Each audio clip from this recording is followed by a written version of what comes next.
The story of Moses Beauchamp and the Bellere Plantation is one of those rare historical narratives that reaches beyond its period details to become a meditation on human power, moral ambiguity, and the cost of transformation. Told in the form of a slow, burning Gothic chronicle, it depicts the rise of an enslaved man who, through cunning and ruthlessness, becomes master of the very estate that once symbolized his bondage. Yet beneath its surface of intrigue and violence, the tale poses questions about justice and corruption that resonate far beyond the mid-19th century Louisiana setting. The events unfold like the anatomy of a moral paradox. Every act that frees Moses from subjugation simultaneously enslaves him to something else: violence, secrecy, and isolation. In the end, his journey mirrors the society that created him, suggesting that no individual can escape the corruption of a system built on domination. The first striking element in this narrative is its atmosphere of inevitability. From the moment Moses marries Celeste Beauchamp in December 1852, we sense that something monstrous is taking root at Bellere. The ceremony itself, performed by a drunken priest and witnessed by only a handful of uneasy participants, sets the tone. Marriage here is not an act of love or redemption, but an instrument of control. By wedding Celeste, Moses acquires not only her fortune, but legal dominion over the plantation, transforming himself from property into proprietor. The inversion of power is absolute and disturbing. The parish elite, accustomed to a world where race determines hierarchy, react with outrage and fear. Their decision to isolate Bellere, socially and economically, is meant to starve Moses out, but it instead pushes him toward new networks of trade that bypass local prejudice. From this point forward, isolation becomes both his shield and his curse. The story proceeds through a sequence of deaths that accumulate with the cold logic of fate. Servants disappear, allies fall ill, and every potential threat to Moses's control is quietly erased. Each death is described with restraint, no gore, only the recurring pattern of sudden illness, apoplexy, accident, or misadventure. This restraint heightens the horror, because what we are witnessing is not supernatural terror, but human calculation disguised as chance. Dr. Fentress, the physician whose moral unease provides one of the story's few sympathetic voices, records the deaths in his private journal with growing dread. His inability to act, despite recognizing the pattern, becomes a secondary tragedy. He admits to choosing cowardice over courage, knowing that silence allows evil to persist. Through him, the narrative expands beyond personal crime into a meditation on complicity. The doctor's fear is not only of Moses but of what it means to confront corruption when one's own safety is at stake. By the middle of the 1850s, Moses has eliminated or intimidated nearly every enemy, but victory brings no peace. The more power he gains, the more he is forced to guard it. Bellere becomes a fortress, and he becomes its prisoner. Celeste, once the instrument of his ascent, withdraws into mental collapse. Her decline, pale, voiceless, fading from the world, is one of the story's most haunting details. It is as though she embodies the moral cost of what she and Moses have done. Her eventual death in 1859 seals the tragedy. She dies not as a victim of external cruelty, but of spiritual exhaustion, consumed by the very freedom she thought she wanted. Moses's reaction, sending only a wreath and a note wishing her peace, reveals the hollowness of his triumph. The plantation that had once symbolized wealth and mastery now stands as a monument to emptiness. What makes Moses Beauchamp such a compelling figure is that he cannot be easily categorized as villain or hero. His actions are undeniably brutal manipulation, murder, and the systematic destruction of anyone who threatens him. Yet, every step of his ascent is driven by forces larger than himself. The society of antebellum Louisiana offers him no legitimate path to autonomy. Born enslaved, denied every form of lawful agency, he learns that power is the only defense against dehumanization. In that sense, his crimes become an indictment not of an individual conscience, but of the world that made violence the sole means of freedom. when he frees the remaining enslaved people in 1859, dismantling the plantation economy that had sustained his power. His decision seems at once redemptive and nihilistic. It is as if he recognizes that to remain master of Bellere is to remain enslaved by the same system he once overthrew. But even this act of liberation cannot erase the blood that paved his way. He has destroyed the machinery of slavery only by replicating its logic. The letters and journals, discovered after his disappearance, transform the story from history into legend. They reveal a man haunted not by guilt in the moral sense, but by the futility of his achievement. He writes that he cannot determine whether his transformation was justice or crime, revolution or murder. This is perhaps the most devastating confession in the narrative, because it acknowledges that freedom obtained through cruelty carries its own form of bondage. Moses's intelligence and ambition, the very traits that should have secured his humanity, instead entrap him in perpetual doubt. The voice that emerges from these later letters is not the triumphant self, made man of folklore, but a ghost wandering through history, unable to reconcile his liberation with the means by which it was achieved. The ambiguity of his final years, rumors of a new life in Mexico, a new name, a new identity, underscores his continuing exile from any moral or emotional home. Whether he lived in peace or torment, no one knows, and the uncertainty becomes the final punishment. The power of this story lies in how it transforms historical reality into moral allegory, without losing its specificity. Every detail, the sugar mill, the isolated parish, the fragile social order trembling on the edge of collapse, roots the narrative in the tangible world of the 1850s South. Yet each event also resonates symbolically. Bellere Plantation is more than a physical space. It is a microcosm of the entire slaveholding system, where ownership and subjugation are intertwined. When Moses assumes control, he inherits not only the estate, but the spiritual rot at its core. His success reveals the system's paradox. That mastery itself depends on the very dehumanization it pretends to transcend. The more he asserts dominance, the more he becomes indistinguishable from the oppressors he despised. In this sense, the story anticipates the moral complexity of modern anti-heroes, figures who achieve power only to discover its inherent corruption. Celeste's role amplifies this complexity. Initially she appears as a passive woman trapped between love and duty, but the revelations of her correspondence with Moses expose her as co-conspirator. Their secret alliance before Henri's death redefines the narrative.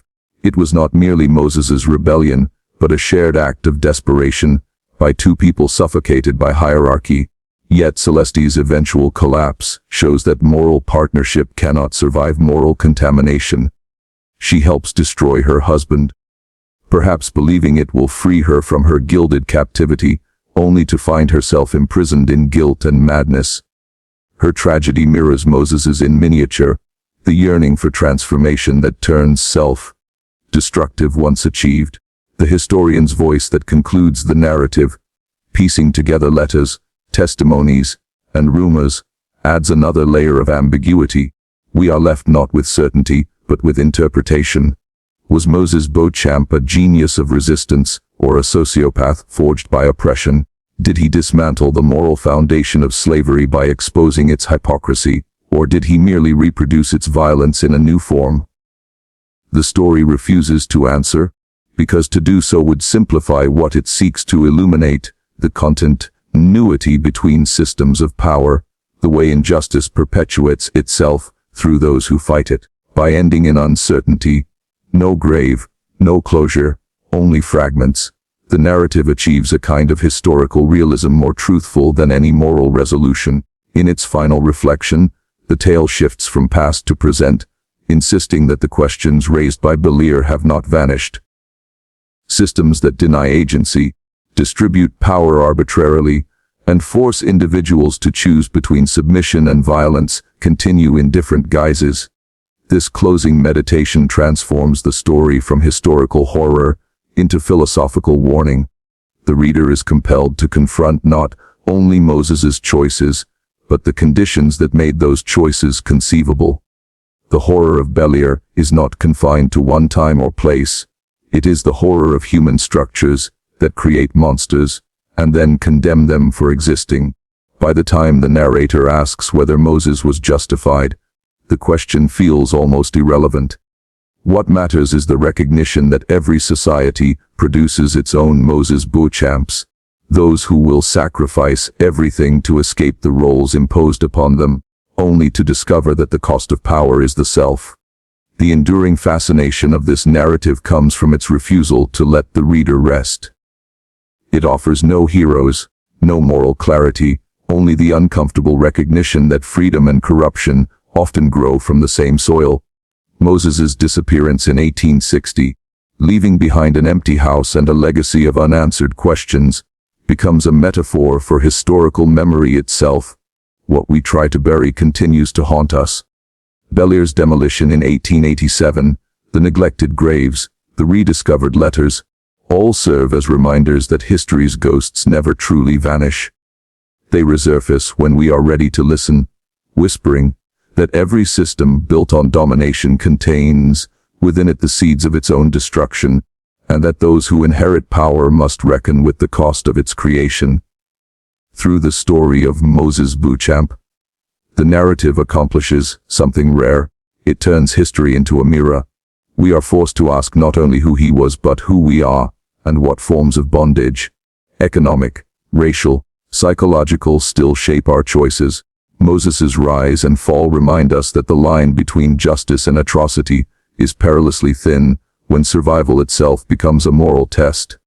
The darkness at Bellere was not supernatural, it was human, systemic, and enduring. And that is what makes the tale unforgettable. It confronts us with the truth that liberation achieved through domination is only another form of captivity, and that the most terrifying hauntings are those born from our own history.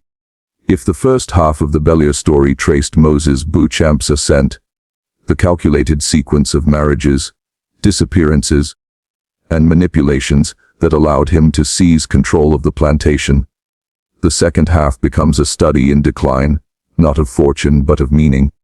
Once Moses has achieved the impossible transformation from enslaved man to master, the story shifts from external struggle to internal erosion. What began as a narrative of vengeance and ambition becomes an anatomy of isolation. Bellere, once the locus of wealth and labor, turns into a mausoleum of moral exhaustion. Every character who remains is either dead, fleeing, or spiritually hollowed out. The murders stop not because Moses becomes merciful but because there is no one left to eliminate. He has reached the summit of power only to discover that the view consists of ruins. When Moses frees the 73 people still enslaved on the plantation, his act appears at first glance to be one of redemption. It is a gesture that defies economic logic and confounds his enemies. Yet it is also an admission of futility. Having spent years killing and scheming to control Bellere, he dismantles it piece by piece, as though purging himself of its poison. His freedom has come to mean nothing if it depends on perpetuating the system that once owned him. The decision can be read as an attempt to reclaim moral agency, to prove that he can choose mercy over mastery. But it is also an acknowledgement that he has been living a lie. A man who escaped bondage only to enslave others cannot call himself free. The act of manumission thus functions both as expiation and self-annihilation. By freeing his labor force, he destroys the material foundation of his power, leaving himself without purpose. What remains is only the empty shell of victory. Celeste's death, soon after this decision, gives the story its emotional climax. Her decline has been gradual and spectral, marked by withdrawal from the world and hallucinations that blur the boundary between the living and the dead. When she finally succumbs to what the doctor calls wasting disease and melancholia, it feels as if the plantation itself has finally devoured her. She has become the spirit of Bellere, drained, voiceless, imprisoned in the echo of her own choices. Moses's refusal to attend her funeral underscores the total collapse of intimacy that his ambition has wrought. The woman for whom he risked everything dies alone. And his final note, "May she find the peace that eluded her in life," reads less as grief than as resignation. It is as though he is already mourning, not her but the version of himself that once believed love could justify violence. Celeste's death closes the circle of moral retribution. The last person who shared his complicity is gone, leaving him face to face with the void he created. The conversation between Moses and Dr. Fentress in December 1859 stands as the philosophical core of the entire narrative. It is the only moment where the mask slips, where Moses allows himself to articulate the question that has been implicit all along, whether the correction of injustice through unjust means can ever be justified. His remark that those who answer confidently do not understand the question reveals the story's ultimate argument, that moral certainty is a privilege denied to those who have lived inside systems of dehumanization. Moses's calm, almost clinical tone as he speaks of power and mortality reflects a man who has spent years rationalizing necessity. He no longer thinks in terms of guilt or innocence but of causality. To him, every act of cruelty was an adaptation to circumstance, every murder a form of self-defense against a world designed to destroy him. Dr. Fentress's inability to respond, his confession that he does not know, becomes the moral fulcrum of the story. The physician's silence mirrors society's silence, the collective refusal to confront what happens when oppression forces individuals to abandon morality for survival. Moses's disappearance a few weeks later feels less like flight than evaporation. The house is left intact, his affairs seemingly in order, as if he has stepped out of one reality into another. That absence becomes his final act of control, denying both punishment and closure. To vanish is to reclaim the one freedom the system cannot legislate, the freedom to exist beyond its record. Yet his vanishing also transforms him into legend, a figure people can shape according to their own moral needs. For some, he becomes a cautionary tale about the dangers of upsetting social order. For others, a dark hero who dismantled the edifice of slavery from within. The ambiguity ensures his immortality. Like all ghosts, he persists because no one can decide what he represents. The documents discovered later, Louisa's letter, Fentress's journals, the possible correspondence signed M.B., reconstitute the story as an unfinished archive rather than a closed case. Through these fragments, the reader reconstructs not only the chronology of events, but also the moral erosion beneath them. Louisa's testimony provides the domestic perspective, the slow dawning horror of someone who witnesses evil, but cannot intervene. Fentress's journals offer the intellectual dimension, the rational man paralyzed by fear, dissecting his own cowardice. The letters attributed to Moses himself supply the most haunting voice of all, a man reflecting decades later on the transformation that cost him his soul. The passage where he writes that he traded their lives for my freedom condenses the entire tragedy into one line. It is both confession and indictment, acknowledging the moral debt he can never repay. Whether authentic or not, these letters perform a kind of narrative justice. They grant Moses the complexity history often denies to figures who defy its categories. What lingers after reading this story is not simply the sequence of crimes, but the insight it offers into how systems of domination perpetuate themselves. The plantation economy of the antebellum South relied on the idea that humanity could be divided into owners and property. When Moses reverses those roles, he exposes the circular logic of that ideology. By becoming master, he does not destroy the system, but confirms its power to reproduce itself through anyone who wields it. His eventual decision to free his laborers is thus less a moral awakening than an admission that the system is inescapable. He has become the embodiment of its paradox, proof that freedom, achieved through control, is only another form of enslavement. The narrative's power lies in forcing the reader to recognize this paradox, not as historical aberration, but as a continuing condition of human societies. The transformation of Bellere into myth reflects how communities process moral trauma. The parish cannot speak of Moses's crimes openly, because doing so would expose the moral rot at the foundation of its own existence. Instead, it converts the events into legend, retold in fragments and whispers, each version adjusting the facts to fit the teller's worldview. The story thus becomes a collective act of repression, a way to bury guilt beneath narrative. Yet the physical disappearance of the plantation, the demolition of the house, the neglect of the graves, fails to erase its presence. Like the letters that resurface decades later, Bellere haunts the landscape precisely because it was meant to be forgotten. The past's persistence through ruins and rumor becomes an allegory for the South itself, a region unable to escape the ghosts of its own history.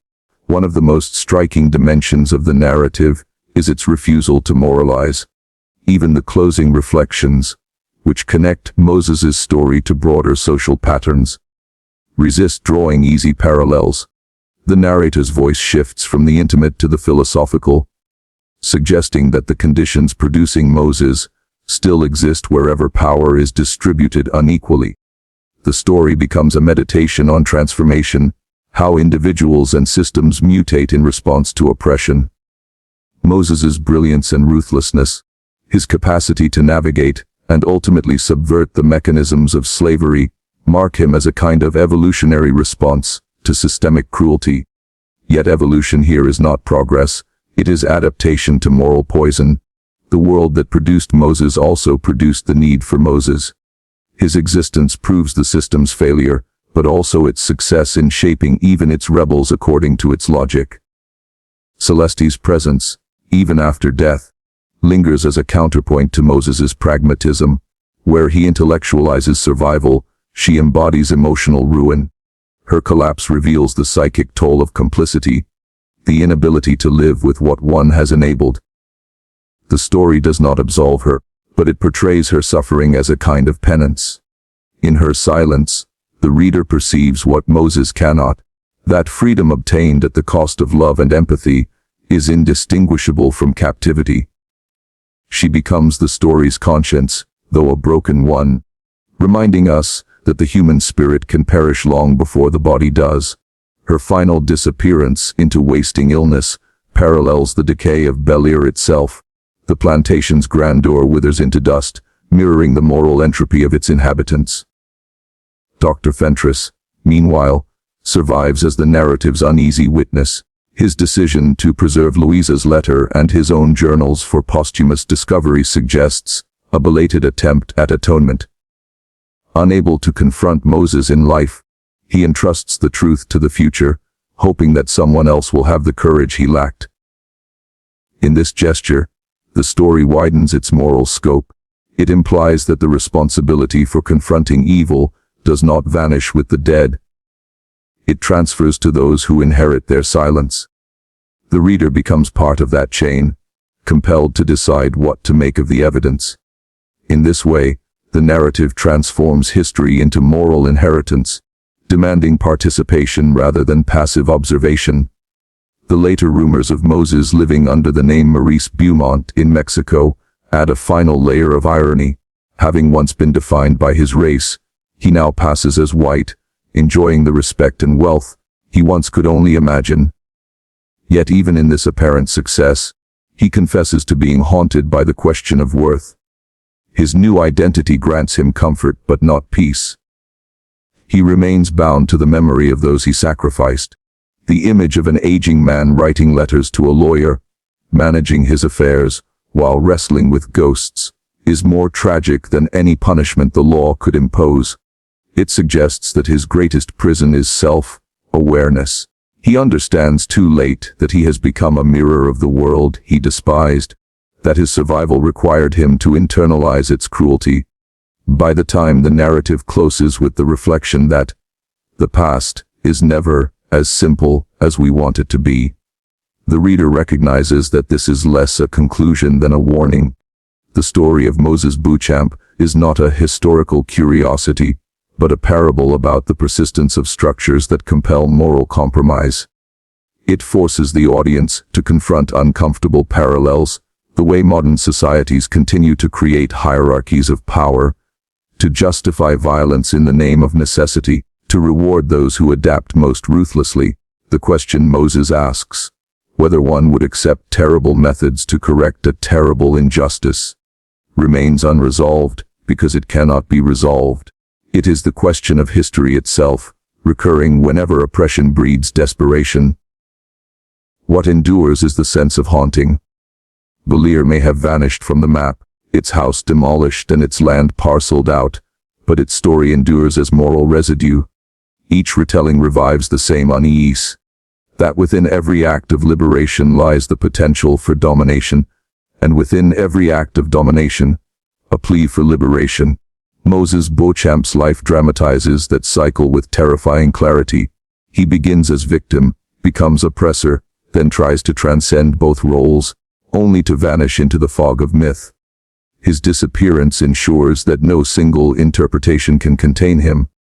He remains both symbol and warning, proof that history's darkest lessons are not about monsters, but about the systems that teach men to become them. The tragedy of Bellere is therefore not confined to its bodies or its crimes. It lies in the recognition that Moses's story could not have unfolded differently within the world that shaped him. Every alternative, submission, flight, obedience, would have led to annihilation of another kind. Violence became the only language left to him, and once he learned to speak it fluently, he could no longer be silent. The horror of the tale is not that he was evil, but that he was inevitable. In this sense, the story transcends its setting to become a meditation on the human condition, the perpetual struggle between survival and conscience, the impossibility of emerging clean from a corrupt world. By the final sentence, when the narrator reminds us that such dynamics have never fully disappeared, we understand that Bellere's ruins are not relics but mirrors. They reflect not only a dark chapter of Louisiana history, but the enduring truth that wherever power is built on subjugation, another Moses Beauchamp waits to be born. Evening light lingered over the river that August, a tarnished gold that turned to gray as thunder gathered far to the south. It was on one such evening, the 2nd of the month, that Tobias Greenleaf began composing his letter to Armand Beauchamp. He wrote at the small desk in his quarters behind the carriage house, the air heavy with heat and the smell of ink and oil. The letter, never completed, was meant to describe his unease about Moses's growing authority and the changes creeping quietly through Bellere since Henri's death. Tobias had always been a blunt man, more inclined to act than to think. The tone of the letter, unusually formal, suggests that even he understood the danger of what he was setting down.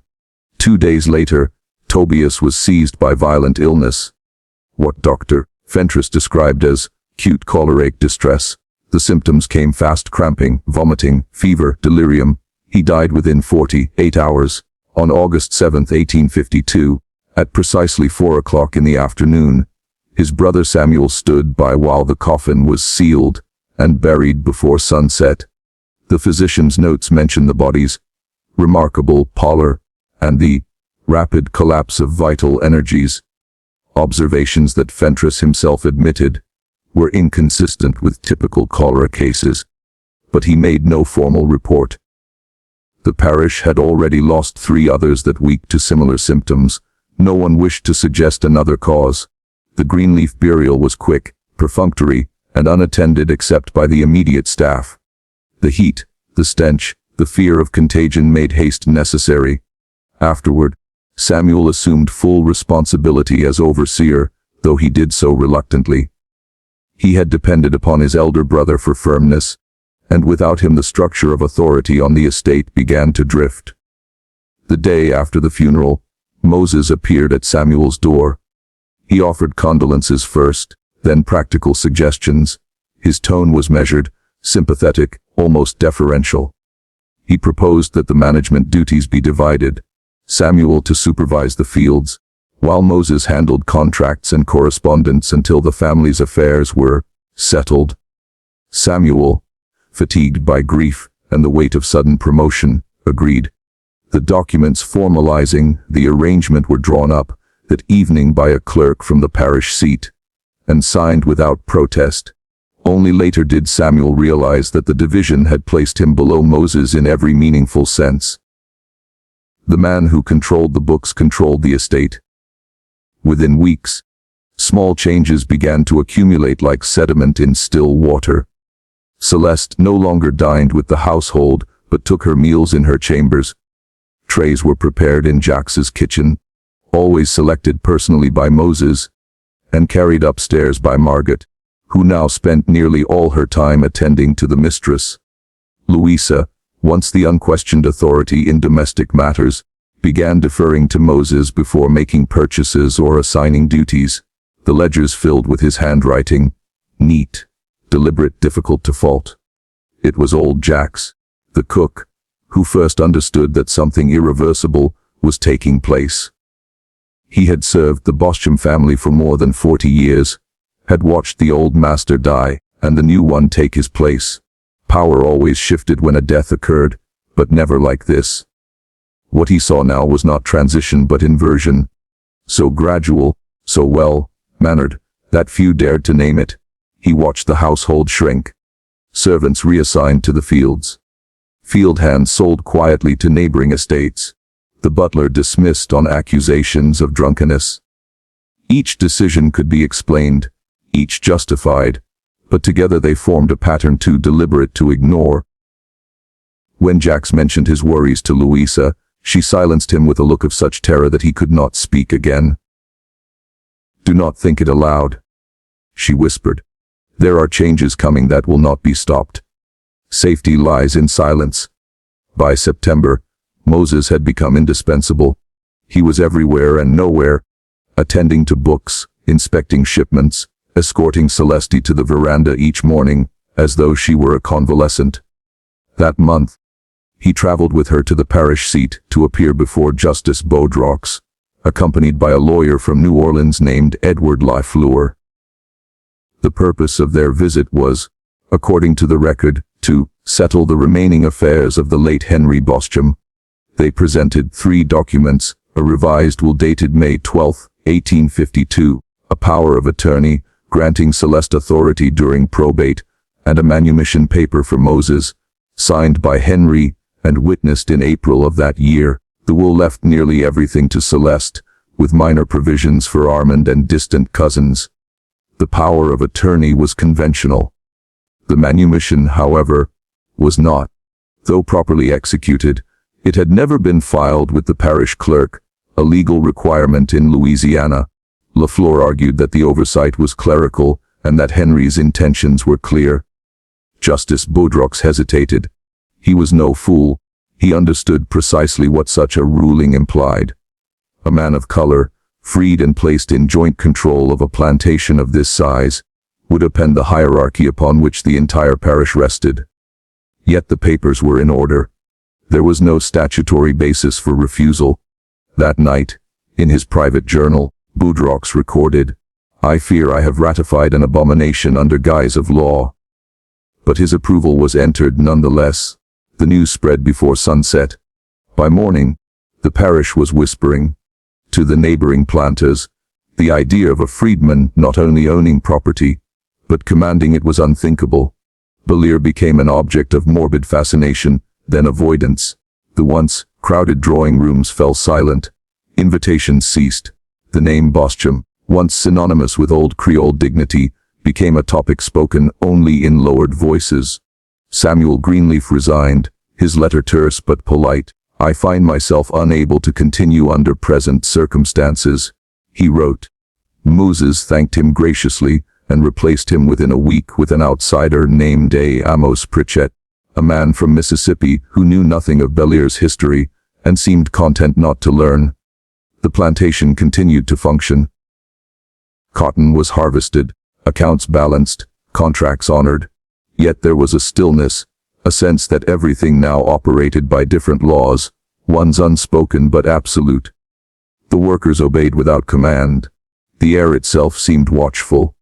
In Father Leblanc's notes from that season, preserved in the diocesan archives, There is an entry dated October 3, 1852, visited Madame Beauchamp, found her pale, distracted, yet not mournful.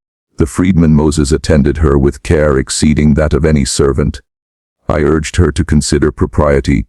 She replied, "Propriety no longer governs this house."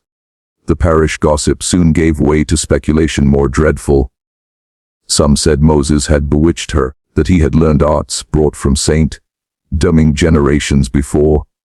Others believed he had simply studied his masters too well, absorbing their habits, their tones of command, until he became indistinguishable from them. But those who knew the house best, Jacques, Louisa, the few who remained, understood something subtler. Moses did not imitate authority. He was authority, and the others had begun to orbit him like lesser bodies bound by unseen gravity. By late November, the tension broke into scandal. On the morning of the 28th, Moses and Celeste appeared together at the parish clerk's office to file an application for a marriage license. Prosper Gautier, the clerk, recorded in his log that he, at first assumed misunderstanding, but the request was repeated with clarity and composure. Gautier, trembling, searched for a statute to deny them. The manumission was valid. The law against interracial marriage applied only to enslaved persons or those recently freed by petition of the legislature. Moses, being privately manumitted, and now an independent property holder, existed in a legal grayness no one had foreseen. After 3 hours of futile argument, Gautier relented. The couple engaged a defrocked priest named Father Matthew Corbeau, once of the parish at Thibodeaux, expelled for drunkenness, to perform the ceremony in private. The witnesses were Amos Pritchett and Lafleur, the lawyer. The ceremony took place in the drawing room, under the portrait of Henri Beauchamp, whose eyes, according to every account, seemed to regard the proceedings with mute reproach. When word reached the parish, outrage was universal but helpless. No law had been broken, and no authority dared challenge what had already been recorded. Father Leblanc refused to recognize the union, calling it an affront to divine order. But even he did not set foot on Bellere grounds again. Celeste and Moses withdrew entirely from public view. The shutters remained closed through winter. Supplies were ordered by messenger and left at the gate. The only regular visitors were 2 men from New Orleans, one an apothecary, the other rumored to be a physician, who stayed overnight and departed before dawn. The nature of their visits was never explained. Jacques continued cooking, though he no longer saw his mistress except at a distance. Louisa left quietly in January, saying she could no longer endure the silence that hums. In her place came new servants, none known to the parish, speaking an unfamiliar patois that some thought was Haitian. They worked efficiently, answered to Moses alone, and seemed curiously untouched by the unease that afflicted everyone else. Those who passed by the property at night reported seeing lights in the upper rooms at irregular hours, sometimes flickering red, sometimes a pale green that did not resemble lamplight. The dogs, once noisy at every approach, were silent, and on still evenings, when the river wind shifted north, there came from the house a low sound like chanting, or perhaps simply the wind through the halls, carrying voices that had once ruled there and no longer could. It was said that winter arrived early that year, sweeping through Ascension Parish like a silent undertaker. The cane fields stiffened beneath sheets of frost that seemed to glimmer with something metallic, and the Bayou air carried a scent, not of decay but of preservation. Like breath held too long in the cold, Bellere Plantation stood against this hush as a solitary monument of endurance and estrangement. By December 1852, no neighboring house would trade with them, no parish family would call. The silence that surrounded Bellere was absolute, but inside its walls, voices still moved through the rooms, soft, uncertain, and never fully human in tone. Celeste appeared rarely in daylight. Her health, never robust, had waned since the wedding. She took her meals alone in the upstairs drawing room, and walked the corridor between her chambers and the front veranda in the dead hours of night, bare feet whispering against the floorboards. Margot said she often found her there just before dawn, staring into the fog that drifted off the river, lips moving as though she spoke to someone only she could see. When Margot asked who it was, Celeste's only reply was, "He doesn't rest. He listens." Moses, meanwhile, thrived beneath isolation. His letters to Tessier in New Orleans grew confident, even arrogant. He arranged shipments of sugar through northern merchants, bypassing local hostility with a merchant's precision that defied both law and custom. To outsiders, he had become an anomaly, a freedman who outmaneuvered his former masters in their own game. To those within Bellere's decaying orbit, he had become something less definable, something uncanny. The workers, still bound to him through circumstance, began crossing themselves before entering the sugar mill, muttering that a shadow passed over the vats whenever Moses was near. In February of 1853, a field hand named Josiah disappeared after claiming he had seen the truth in the cane rose. His body was never found, though for weeks after, dogs bayed at the same patch of ground by the drying shed each night until Moses ordered the area burned and plowed under. The following month, old Jax fell ill with symptoms Fentress could not explain: convulsions, a blackening of the nails, and the strange odor of iron and almonds in his breath. He died after 3 days of delirium, whispering to Margot that, "They ain't who they say they are." Dr. Fentress began keeping parallel journals, one official, for the parish records, and another in cipher. In the hidden one, he wrote not as a man of science, but as a witness to corruption beyond moral vocabulary. He described the way Celeste's pupils no longer constricted in light, how her pulse would quicken at mention of Henri's name, and how the mirror in her dressing room had been covered since the wedding. He described Moses's composure, the serenity of a man who had discovered control so total that conscience had no room to breathe. When Samuel Greenleaf, Tobias's cousin, returned to the parish to settle family affairs, he began asking questions about Bellere. He was a quiet man, known for his meticulous record keeping. Over the next months, he visited the homes of former servants and reviewed birth, death, and property records with an almost prosecutorial patience. He told Fentress that he believed Henri Beauchamp had been murdered, likely poisoned, and that Moses, aided by Celeste, had orchestrated everything. Fentress listened, but did not speak. He had no proof, only a growing conviction that Greenleaf's search for justice would end in another death. On the morning of April 12, 1853, Greenleaf was found dead in his rented room, face turned toward the window, eyes open and clear. The coroner, under Moses's influence, listed apoplexy. Yet his papers, every page of his notes, and a single locked box he kept beneath his bed had vanished. Fentress's private journal for that day reads only, "I am watching a man refine murder into a form of science." Later that spring, Moses visited the doctor personally. They sat in Fentress's study for 2 hours, speaking of anatomy and humors, of circulation and decay. Moses's tone was philosophical, almost tender, as he leaned forward and said, "The world obeys its laws, doctor. Death is no mystery if one understands them. Only those who misread nature call what is natural evil." The remark lingered in Fentress's mind for years. He recognized it for what it was, a warning disguised as doctrine. That night, he wrote, "I have chosen cowardice over courage. I have allowed evil to become method." He canceled his appointment with the sheriff the following day. By summer, Bellere had become both fortress and tomb. The once sociable plantation gates stood barred, letters from the parish went unanswered. The air itself seemed to stagnate around the estate, heavy with the rot of cane and the rust of blood. And yet, from the mill, the sound of work continued, measured, relentless, inhumanly precise. Louisa, Celeste's aunt, remained in her small quarters near the back gardens. She alone, among the household, had lived long enough to remember the place before its descent into sacristy. In her old age, She wrote letters she never sent, addressed to no one, recounting what she had seen. The whispered meetings in Henri's study, the alterations to the will, the unmarked graves near the edge of the orchard.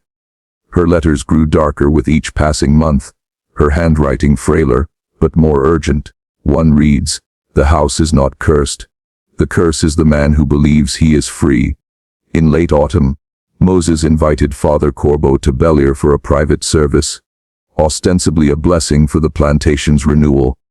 The priest, now increasingly dependent on whiskey and trembling from guilt, arrived in the evening. No one saw him leave. His horse was found the next morning at the river's edge, reins trailing in the water.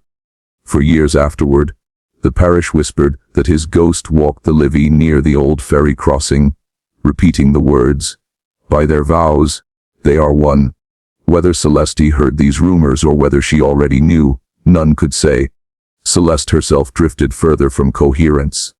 Her hair, once golden, turned brittle and gray at the roots. Margot swore that at night Celeste carried on long, animated conversations in the empty nursery adjoining her room, her laughter bright but wrong. When confronted, she said simply, "He's growing, Margot. He's nearly the age he should have been." The maid fled the room, and would not return without another servant accompanying her.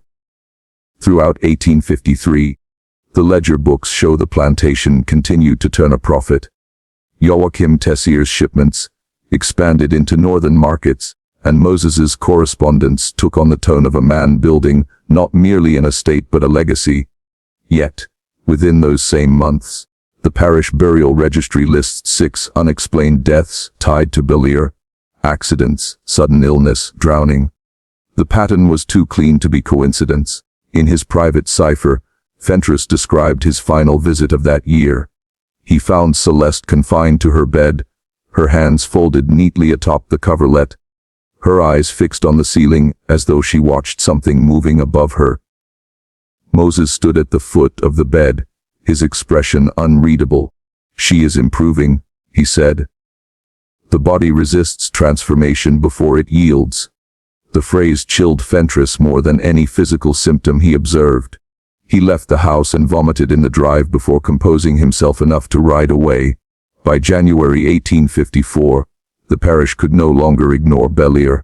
The legislature debated laws restricting manumission, clearly aimed at preventing men like Moses from gaining such power again.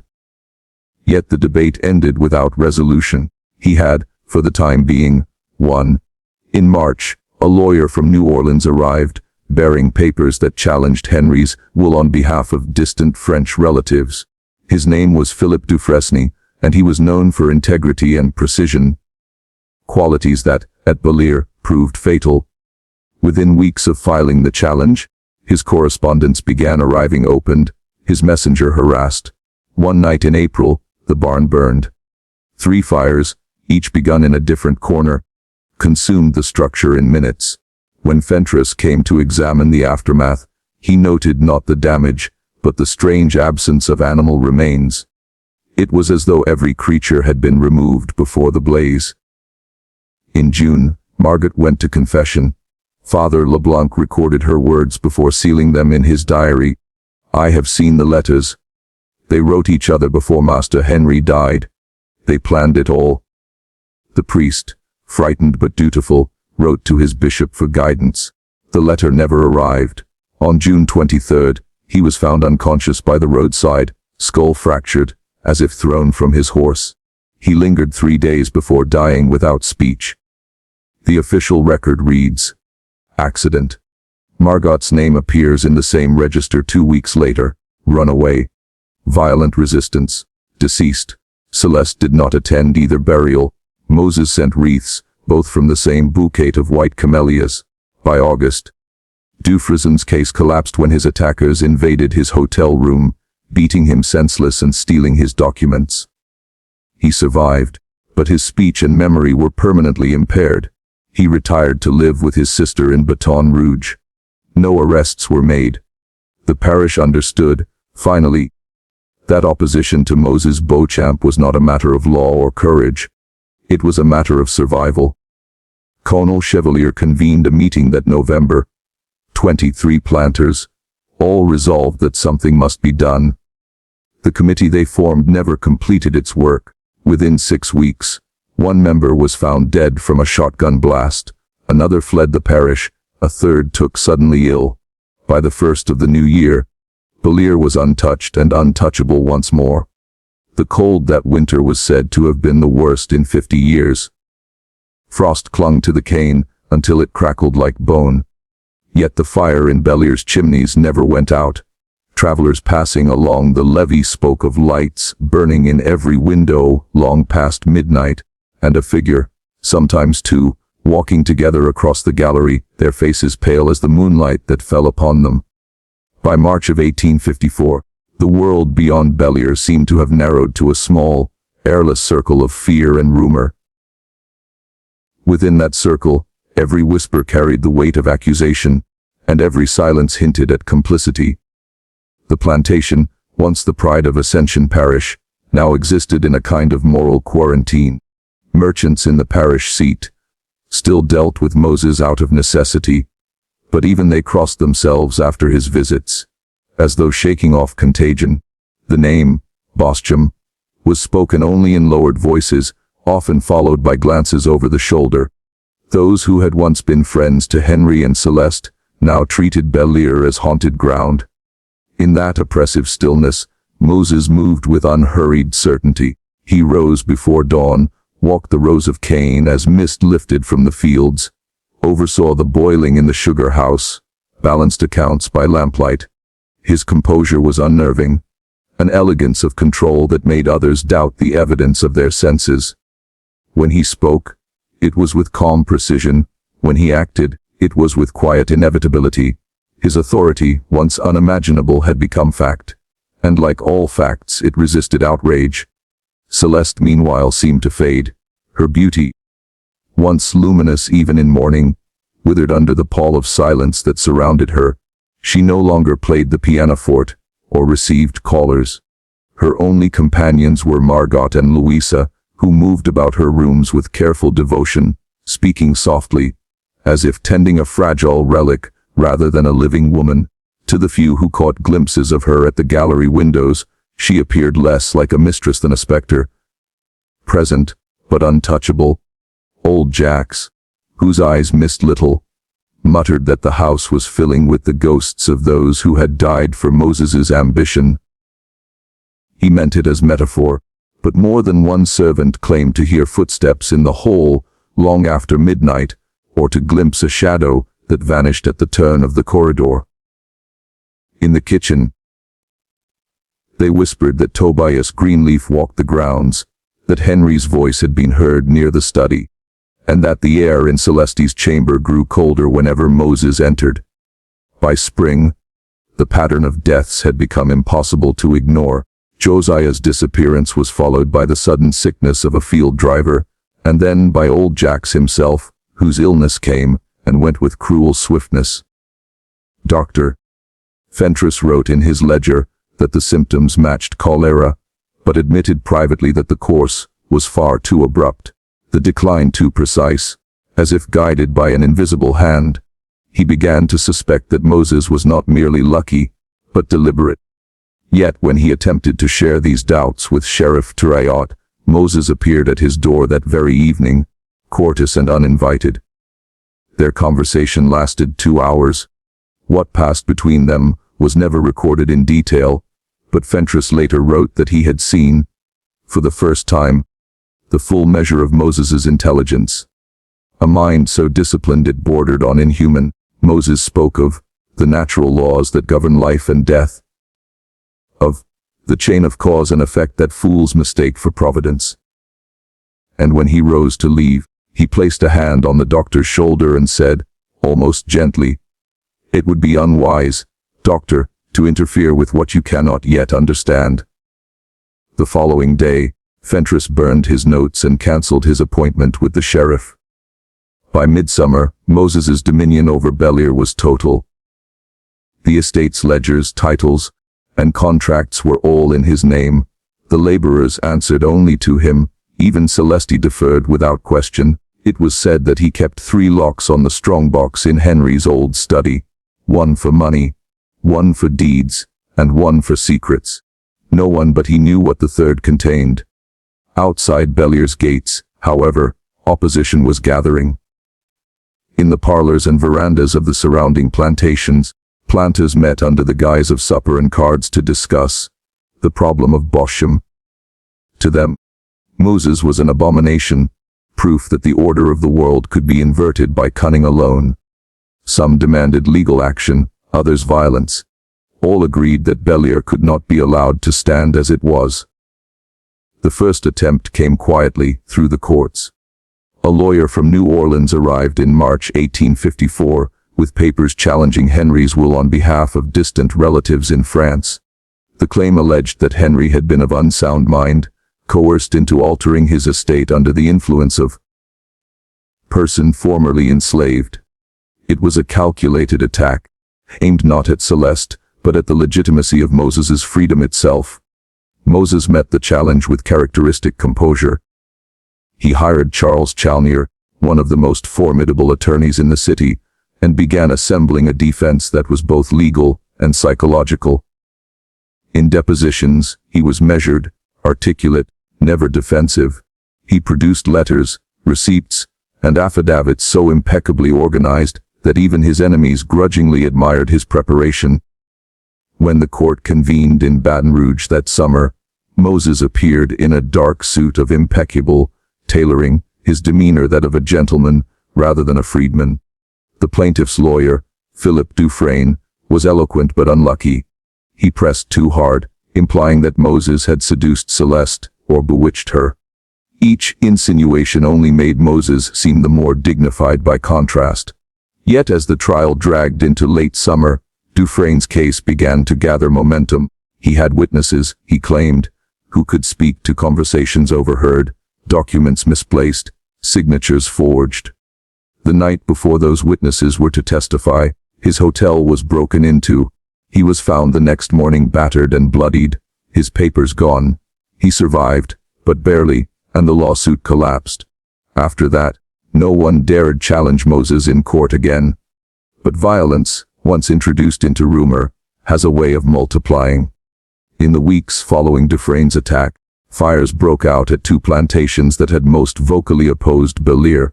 The flames destroyed barns, stores, and in one case, an overseer's quarters. No culprits were ever caught, but those who investigated whispered that the fires were set with oil from Bellere's own stock. By autumn, the region was in a state of smoldering tension.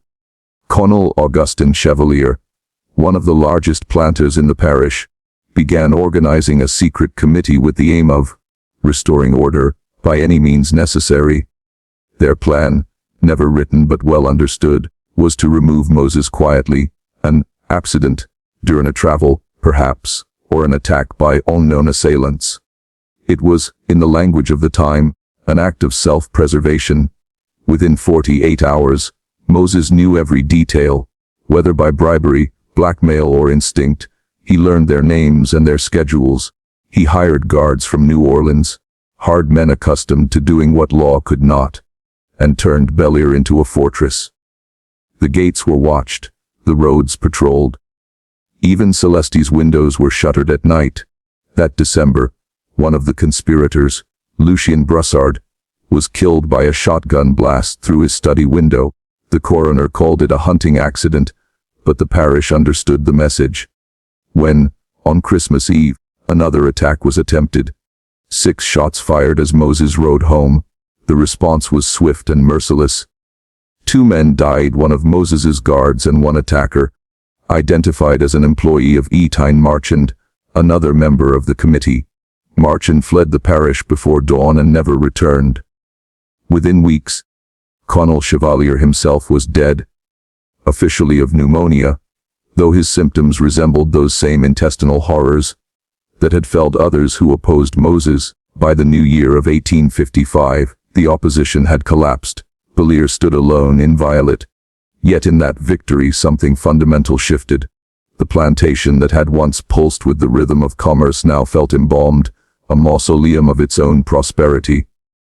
The cane grew tall but unsung, the mill's chimneys silent more often than not. Celeste drifted through the rooms in silence, a pale echo of the woman she had been. Even Moses, for all his mastery, seemed diminished, thinner, haunted, his composure tinged with fatigue. He had achieved what no man of his origin was ever meant to: complete autonomy, unassailable power, the transformation from property to proprietor. And yet, in the hush of Bellere's deserted halls, that triumph rang hollow. Freedom, he discovered, was a condition far more complex than bondage. It demanded solitude, secrecy, vigilance. Every victory left him more isolated. Every death another brick in the wall between himself and the world.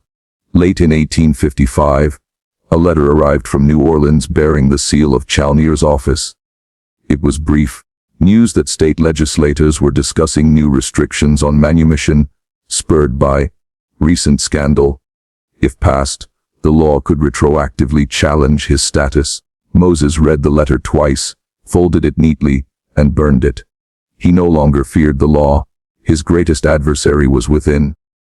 Celeste's mind began to falter that same winter. She would speak to people who were not there, call out to Henri, as though expecting him to answer, wander the corridors at night searching for something unnamed. Margot wept to see her so reduced, but Moses offered no comfort. He tended to her meals, her medicines, her needs with mechanical care but no warmth. To those who asked, he said only that Mrs. Beauchamp is unwell. Dr. Fentress, when summoned, noted her pulse faint and her eyes distant. She is living, he wrote, but not among us. And so the years at Bellere settled into their final phase: long, airless seasons of decay disguised as stability. The cane continued to grow, the accounts remained solvent. But the human life of the estate had drained away, leaving only form, the appearance of order masking the rot beneath. It would take 4 more years for that order to collapse entirely, but by the end of 1855, the outcome was already written. Bellere was a kingdom of one, ruled by a man who had conquered everything except the consequences of his own will. By the spring of 1856, Bellere had grown silent in ways that defied ordinary loneliness. The laughter of workers, the rhythm of the mill, even the cries of birds along the levee had diminished. The estate was prosperous still, its ledgers balanced, its fields tended, but it felt more like a mausoleum of order than a living home. Everything within its fences seemed to move according to a slower pulse, a ritual of endurance rather than vitality. Celeste no longer recognized the seasons. She sat by the same window each morning, wrapped in a shawl despite the warmth, her gaze fixed on the river, as though waiting for someone to rise from its depths. Margot, before her disappearance, said Celeste's speech had become disjointed, half prayer, half recollection, and that sometimes she spoke as though the house itself were answering her. Moses forbade any mention of illness, insisting his wife required quiet, not interference. Dr. Fentress, summoned rarely now, noted with precision but without hopes, pulse irregular, eyes unfocused, complexion waxen, speaks to no one in sense, appears both frightened and entranced. Prognosis: chronic moral collapse. He no longer tried to persuade Moses to seek help.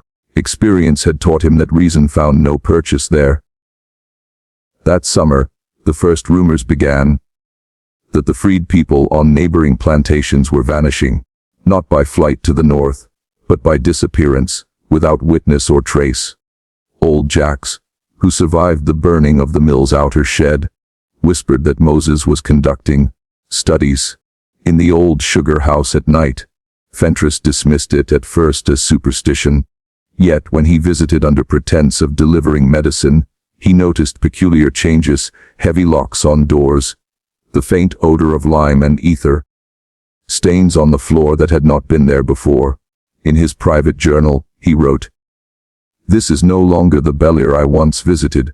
It is a laboratory disguised as a plantation, its master both doctor and patient. Whatever he is perfecting, it has outgrown all humane intention." The disappearance of Margot that September broke what little restraint remained in him.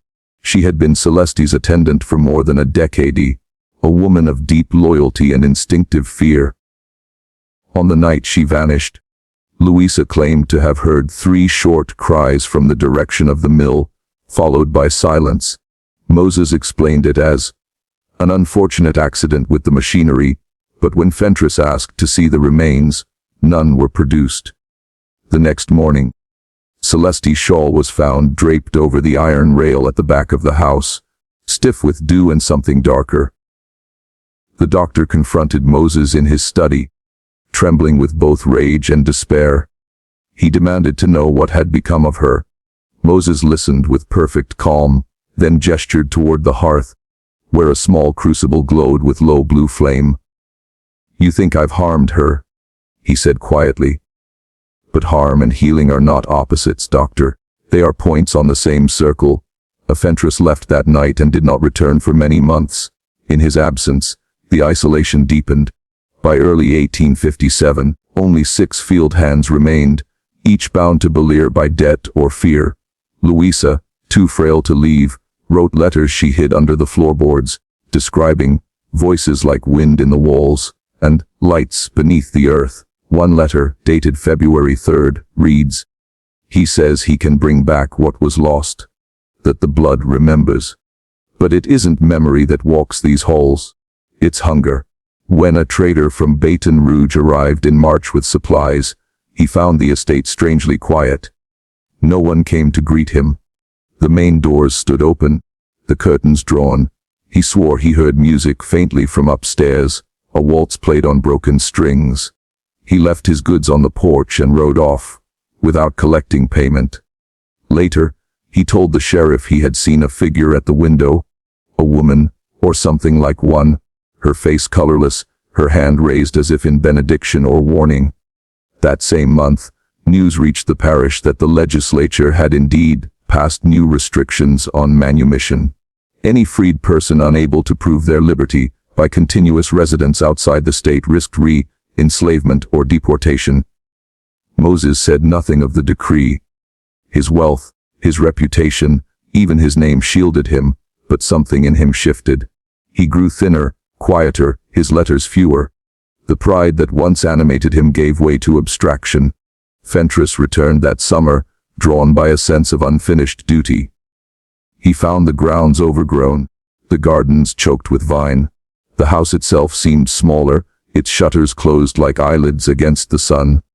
Celeste was confined to her bed, hair shorn short, skin translucent. She did not recognize him. Her hands trembled ceaselessly, as though she were conducting some invisible task.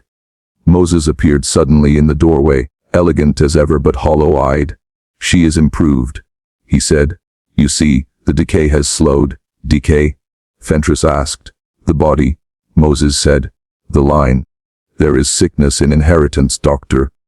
Weakness passed through love.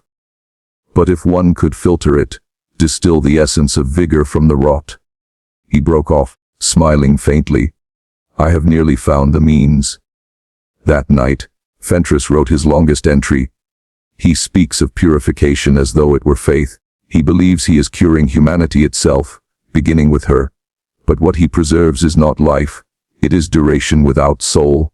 The eyes of Mrs. Beauchamp are those of the dead who refuse rest. In late 1857, another fire consumed the outer sheds. The parish blamed lightning. Fentress suspected deliberate erasure. When he returned weeks later, the structures were gone, replaced by neat rows of cane. Yet the soil, when disturbed, yielded fragments: charred bone, twisted iron, a clasp from a woman's gown. Celeste's decline reached its end that autumn. Louisa found her one morning sitting upright in bed, eyes open, breath shallow. When Fentress arrived, she was still warm, but her heart had ceased. He offered the usual consolations, prepared the certificate, and asked whether Moses wished her interred beside Henri. Moses looked past him toward the window. "She will remain here," he said, and she did. No burial was recorded. No coffin was ever seen. After her death, the plantation fell into something less than solitude and more than madness. Louisa died within months, found kneeling beside her bed, hands folded, eyes fixed upward as though in prayer. The remaining workers fled one by one. By spring of 1858, only Moses and 2 hired men remained. One of them, a Creole laborer named D.T.N., later told the sheriff that strange lights glowed beneath the floorboards of the mill, and that the sound of weeping came from behind the locked doors at night. Fentress, exhausted by fear, resolved at last to leave the parish. But conscience delayed him. Before his departure, he visited Bellere one final time. He found the house unguarded, its corridors still and airless. Dust coated the furniture, the clocks had stopped. In the study, the crucible was cold, the hearth bare. He called for Moses and received no answer. Then, faintly, from the direction of the old nursery, he heard a sound, something between breath and sigh. He followed it. The door was ajar. Inside, the air was sharp with disinfectant and the faint, cloying sweetness of decay. In the center of the room stood a table draped with linen. Beneath it, he saw a shape. Small, still, unmistakably human. Fentress backed away, stumbled, fled the house without looking again. He left the parish 2 days later, taking only his ciphered notes. Before he departed, he wrote a final entry. The man who sought to free himself from history has become its ghost. I believe he is attempting resurrection, not of flesh, but of lineage.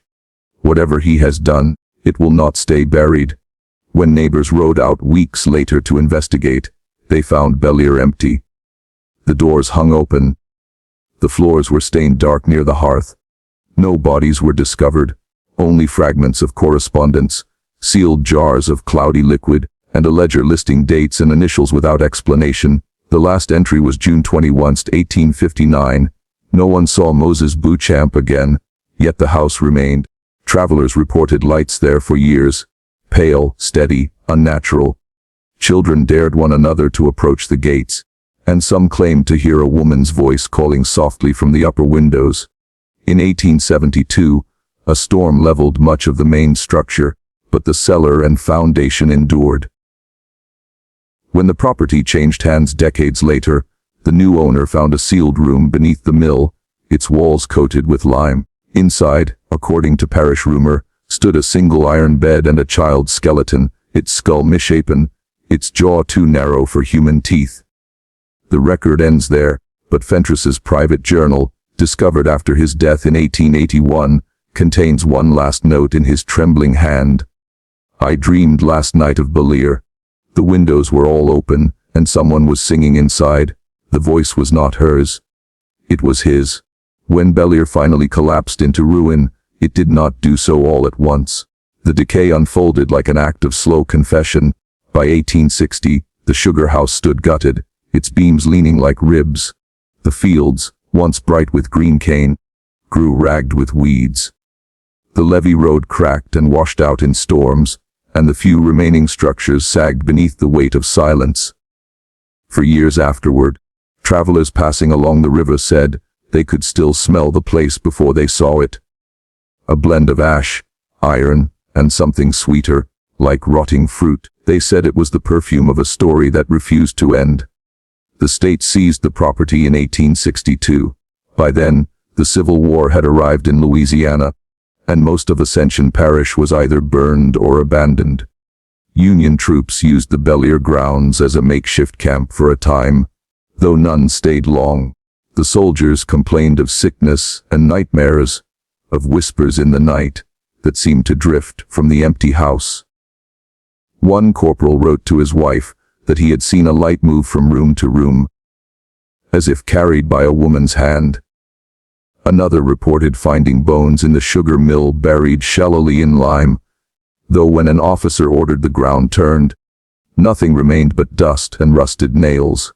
Dr. Fentress's sealed letter, deposited with his lawyer before his death, circulated quietly among local officials after the war.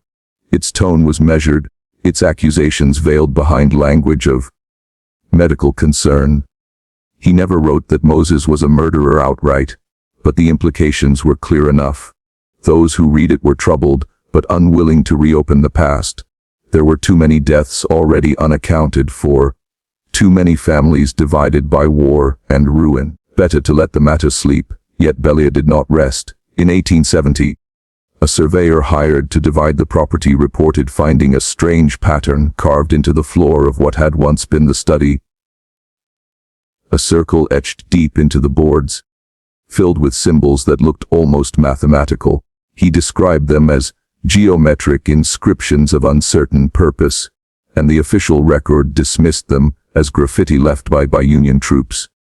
But the local men who assisted the surveyor told another story. They said that when the late afternoon sun struck the floor, the markings seemed to glow faintly, as though some chemical substance had been worked into the grain.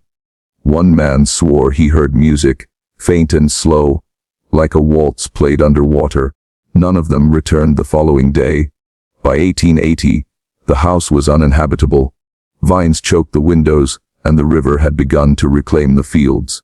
The few parishioners who still lived nearby claimed that the land itself had changed. The soil too soft, the trees twisted oddly. At night, they said, the wind off the Mississippi carried voices, not cries, but fragments of speech, unfinished prayers, half-spoken names. Children were warned not to wander near the ruins. Though inevitably some did, they returned pale and trembling, unable or unwilling to describe what they had seen. One boy later told a priest that a man with no shadow had spoken to him in French, asking whether the river still ran to the sea. That same year, a thin packet of letters surfaced in New Orleans among the possessions of the late lawyer Lafleur. They were written in an elegant, deliberate hand, signed only M.B., the earliest dated to 1860, the latest to 1897. The writer discussed investments, property transactions, and a modest trading venture in Veracruz. One line from 1862 reads, "I have been given the name Maurice Beauchamp. Under it I live freely, without color or question. The world is large enough for those willing to vanish."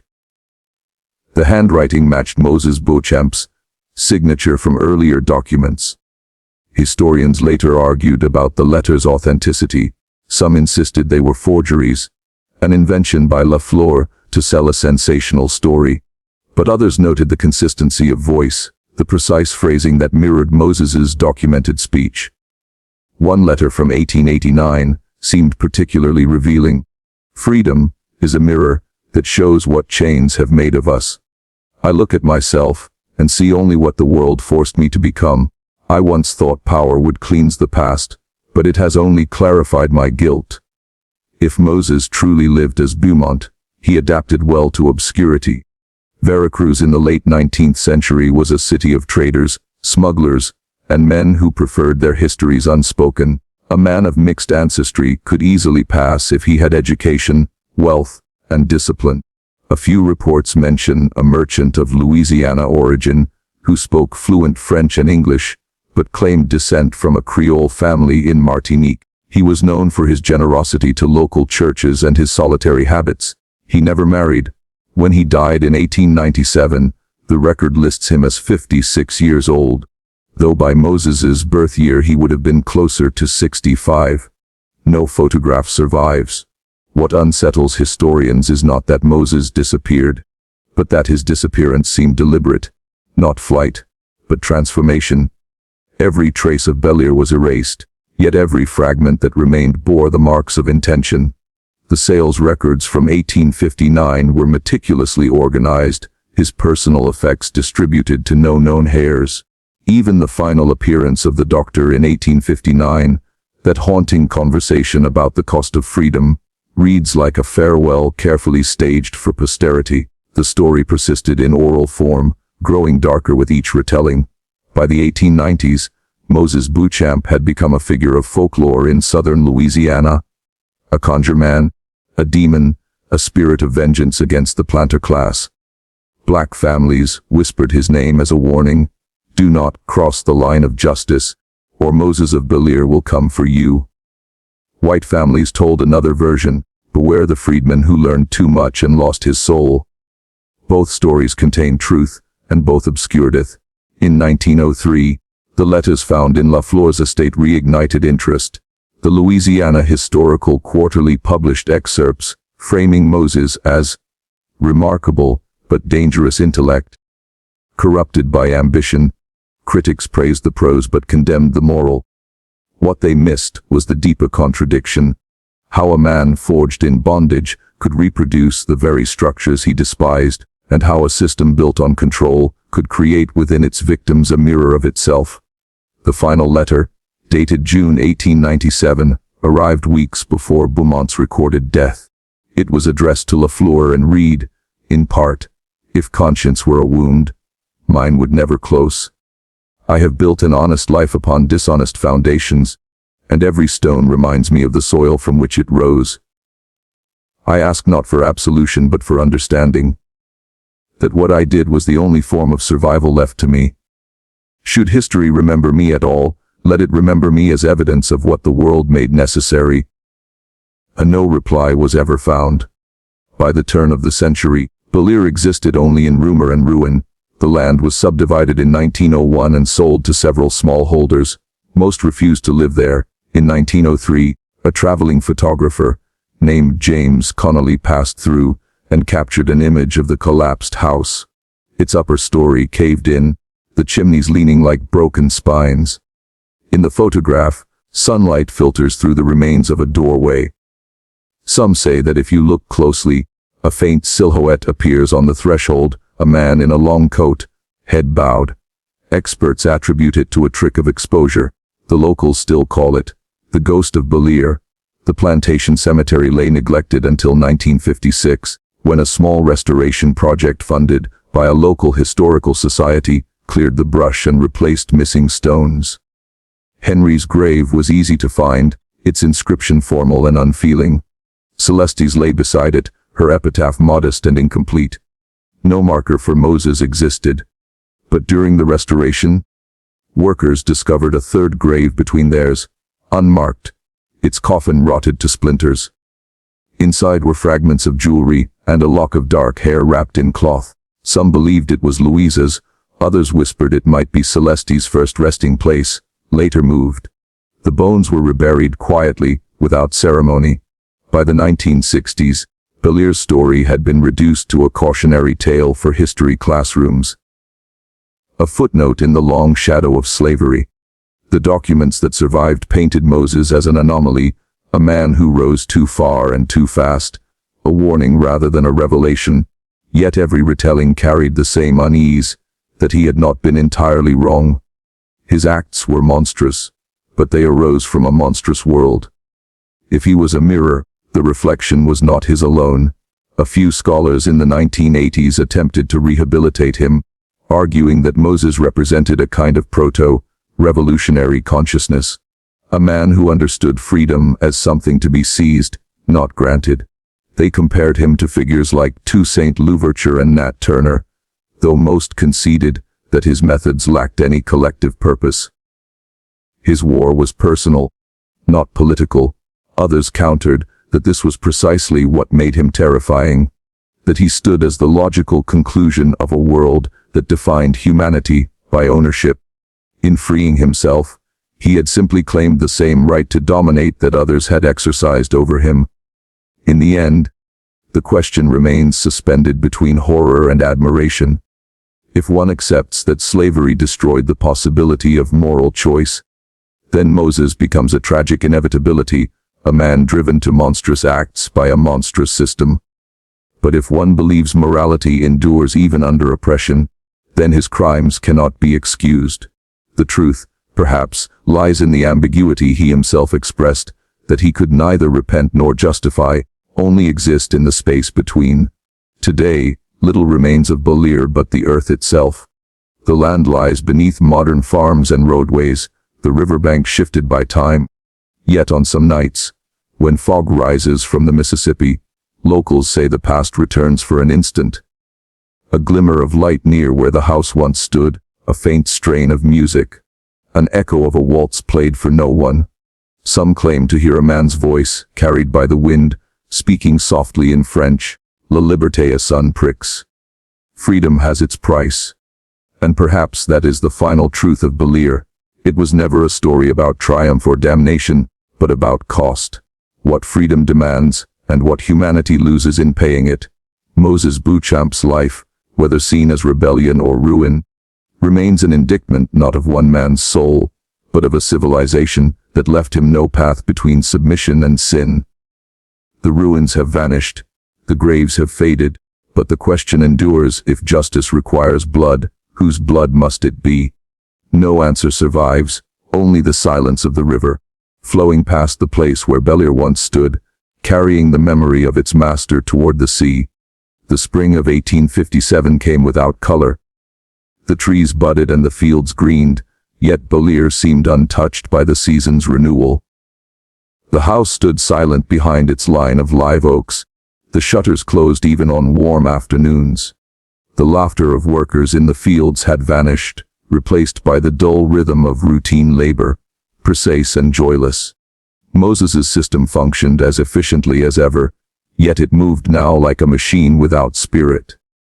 The people obeyed, because obedience had become instinct. The air itself seemed heavy with caution, as though even the birds had learned to speak in whispers. Celeste rarely left her rooms. Some said she was ill. Others said she was afraid. Her correspondence with New Orleans had dwindled to almost nothing. The last letter known to have left Bellere in her hand was dated January of that year, addressed to a cousin who never replied. In it, Celeste wrote only, "There are days when I no longer know whether the house keeps me or I keep it." The handwriting faltered midway through, a smear of ink trailing off into blank space. Within the house, Moses's presence had become spectral. Servants saw him everywhere and nowhere. His footsteps in the corridor, the faint murmur of his voice from an unseen room, the closing of a door that no one had opened. Yet when one looked for him, he was gone. He appeared at meals without sound, conducted his business with quiet precision, and vanished again into the labyrinth of Bellere's rooms. He had grown thinner, the edges of his face sharpened as though carved by something inward. The plantation itself prospered. Accounts from the parish showed steady profits, timely shipments, and clean ledgers. But profit did not bring peace. By late summer, the estate's isolation had deepened into something closer to exile. Merchants delivered goods only by leaving them at the outer gate. The post rider no longer entered the drive. Even Father LeBlanc ceased his visits, pleading infirmity. In the parish seat, whispers persisted that whatever had taken root at Bellere was not meant for ordinary eyes. One man, however, did not believe in curses. Dr. Fentress, now older and slower, remained troubled by what he had witnessed years before, the rapid decline of Tobias Greenleaf, the unconvincing explanations surrounding Henri Beauchamp's death, the quiet substitution of one power for another. He told himself that he was a man of science, not superstition, and yet his thoughts circled Bellere like moths around a dying flame. When word reached him that Celeste had grown reclusive, he resolved to visit, under the pretext of professional concern. He arrived one gray morning in July. The air smelled faintly of rain and river silt. The front gate stood open, but no one came to greet him. The house loomed ahead, its paint faded, the balcony sagging slightly where vines had overgrown the rail. He dismounted, tethered his horse, and mounted the steps. The great door, once polished to a gleam, was streaked with dust. When he knocked, the sound echoed like a hollow drum. At last Louisa appeared. She looked older, her hair streaked with silver, her eyes wary. She said nothing at first, only studied him with the guarded expression of one accustomed to measuring danger before admitting it. When he asked after Celeste, she hesitated, then said softly, "She is well enough, doctor, though she does not often receive company." "Tell her I wish only a brief word," he said. "It has been too long." Louisa inclined her head, disappeared, and returned several minutes later. "Madame will see you in the east parlor." The room was dim, the curtains drawn against the glare. Celeste sat beside the window, a shawl around her shoulders despite the warmth. She smiled faintly when she saw him, but her eyes had lost their old brightness. They looked instead like pieces of glass, clear but depthless. "Dr. Fentress," she said, "how kind of you to call." He took her hand gently. "You have been unwell, I hear." "I am altered," she replied. "Not unwell, only changed. Time does that, I suppose." They spoke for a few minutes of trivial matters, weather, harvests, the health of mutual acquaintances. But the doctor's attention kept straying to the closed door at the far end of the room. A faint hum seemed to emanate from beyond it, a low, steady vibration like the turning of machinery. "Is Mr. Moses well?" he asked finally. Her eyes flickered. "He is always well. He works tirelessly. Bellere thrives under his care. And yet the parish says little good of him now." "The parish says what it fears," she answered. "Fear is a kind of admiration, don't you think?" He studied her closely. "Madame, forgive me, but you do not seem content." "Content?" She laughed softly. "That is a small word for such a large house. There is too much space here for contentment. The walls remember too much." He leaned forward. "If there is something wrong, something you wish to tell me." Her smile faded. "Doctor," she whispered, "I once thought knowledge could free us. Now I see it only binds us tighter. There are things you cannot unlearn, once you see them. Please go." He hesitated, then bowed slightly and withdrew, but as he passed the stairwell, he heard the faint scrape of metal on wood, followed by a low voice speaking words he could not distinguish. He paused, listening. The sound came again, measured, deliberate, rhythmic. Then silence. Outside, he turned back once. The windows reflected nothing, only the pale shimmer of the overcast sky. That night, he recorded the visit in his journal. "Bellere remains outwardly prosperous, but inwardly diseased. I cannot define the malady. It is not of the body but of the place itself. I fear what grows there has passed beyond the reach of reason." Through the autumn and into the next year, Bellere's decline continued, so gradual that it seemed almost natural. The fields yielded less, the workers grew listless. Celeste was rarely seen. Some claimed Moses had sent her to New Orleans for her health, others that she remained in the house, moving like a ghost through its corridors. Those who had once known her spoke of her now, as if she were already gone. In February of 1858, a fire broke out in one of the storage sheds. It was contained before reaching the main house, but several workers perished. When the parish constable came to record the losses, Moses met him at the gate and insisted that no investigation was necessary. "It was an accident," he said. "Such things happen." The constable left uneasy, unable to prove otherwise. That spring, Louisa disappeared. Some said she left of her own accord, unable to bear the atmosphere of the house. Others whispered darker explanations. Her absence was not acknowledged. Within a week, another woman had taken her duties. By midsummer, Bellere stood almost entirely apart from the world. No visitors came, no letters went out. Only the steady flow of goods downriver proved that the plantation still functioned. The ledgers remained immaculate, signed in Moses's careful hand. In the parish seat, people began to refer to Bellere in the past tense. It was easier that way, to imagine it as something finished, a story concluded. Children were warned not to wander near its gates. Travelers who passed by at night claimed to see lights flickering in the upper windows, though the house had long been said to stand empty.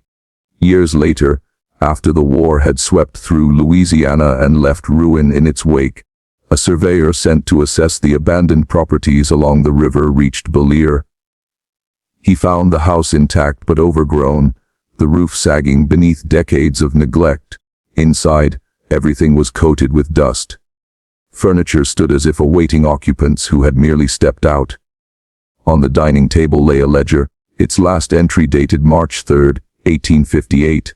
The handwriting was precise, the ink faded but legible. Beneath the columns of numbers was a single sentence written in the margin. "All debts are paid."